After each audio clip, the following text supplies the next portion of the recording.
everybody. I hope you're doing well. I just wanted to go over this rubric for the final draft of your research paper. Your final draft is due on Tuesday, the 24th, and I posted this on Google Classroom earlier today, so hopefully you've taken a look at it. It should look very familiar. It's a lot like the rubric that I made for the rough draft. It's just got a couple of additions that I wanted to go over. So here is the assignment. Students will write a research paper on a topic that they choose. The paper will incorporate scholarly research with the students' own ideas. Your performance standard is set at a 73, which means if you meet just the bare minimum expectations on every single point, you'll get a 73.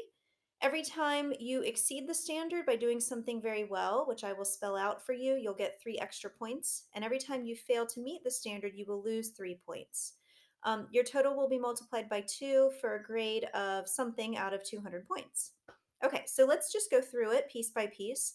The first one says the paper includes a well-written introduction. So if you do that, your grade will stay at a 73. But to get extra points, your introduction should draw the reader in, provide limited background information, and end with a strong thesis. I have a video about the introduction. It's the same lesson that we did in class last week. So you might want to rewatch that just to be sure that you've done a really great job on your introduction. The next one says the paper includes a thesis. So you will get a check for that if you have that. Now, to get 3 extra points, your thesis will be strong, well written, and well argued throughout the paper, which means it's a really good thesis. And I talk about how to do that at the end of that introduction video. But also that you hit your thesis throughout the paper. You shouldn't just mention it in your introduction and never talk about it again. So you're going to have to be pushing that point throughout your entire research paper. Okay, the next one says the paper includes well-written body paragraphs. To exceed the standard, the paragraphs are clearly and logically organized. For some of you, I asked you to look at organization in your rough draft, so make sure you're kind of thinking about the order of your paragraphs and what makes the most sense. Your paragraphs should have clear topic sentences. To exceed the standard, the topic sentences will effectively introduce arguments, include strong transitions, and lead to a central thesis. That's very important. First of all, make sure you have topic sentences. A paragraph should never begin with a quote. It also should never end with a quote. You should always begin with your own topic sentence.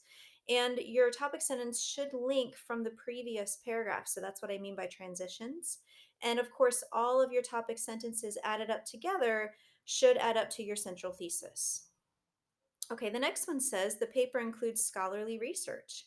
To exceed the standard, the research is incorporated seamlessly and skillfully. So, when we talked about how to introduce research from different sources, and we talked about saying things like, as Harper says, comma, or Harper suggests that, and then your quote, that's what I mean by incorporating it really seamlessly so it sounds like it goes right into that paragraph with no problem. I shouldn't feel like I'm just reading a collection of information from different sources.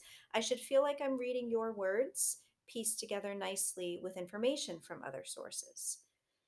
Okay, the next one says the paper contains intelligent reasoning. So it shouldn't just be research, you should be drawing your own conclusions from research. To exceed the standard, ideas are well supported with evidence from research, and there's a good balance of research and original thought. So, again, I want to see information from research, but I also want to see you drawing your own conclusions. All right, last one says, or almost the last one, says the conclusion draws the paper to a neat close without restating the introduction. To exceed the standard, the conclusion is well written and ends with an effective final thought. So just make sure your conclusion is really strong. I have a video on that as well. The paper is well written is for the next one. To exceed the standard, ideas are clearly stated and argued, and the student has demonstrated a skillful writing style.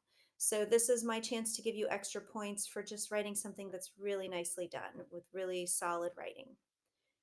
Okay, the student documents his or her research with parenthetical citations and a works cited list.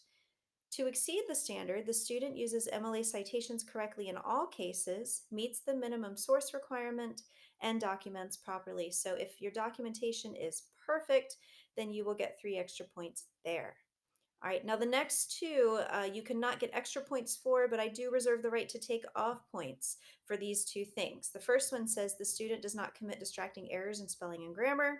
If there are a lot of distracting errors, I will take off points in that category. And then finally, the paper meets all MLA formatting, source, and page requirements. So make sure it's MLA formatted. I mentioned that on your rough drafts. If you didn't do your MLA formatting correctly, I have noted that. So make sure you take a look at those. And that gets us to a total of 100 points that are available on this. And then I will multiply it by 2. It will count for 200 points. Okay, so if you have any questions at all, please let me know. I'm happy to do some virtual chats with anyone who wants to talk about their paper, or even we could arrange to just log on to the document at the same time so we can type messages back and forth. But just let me know, and good luck.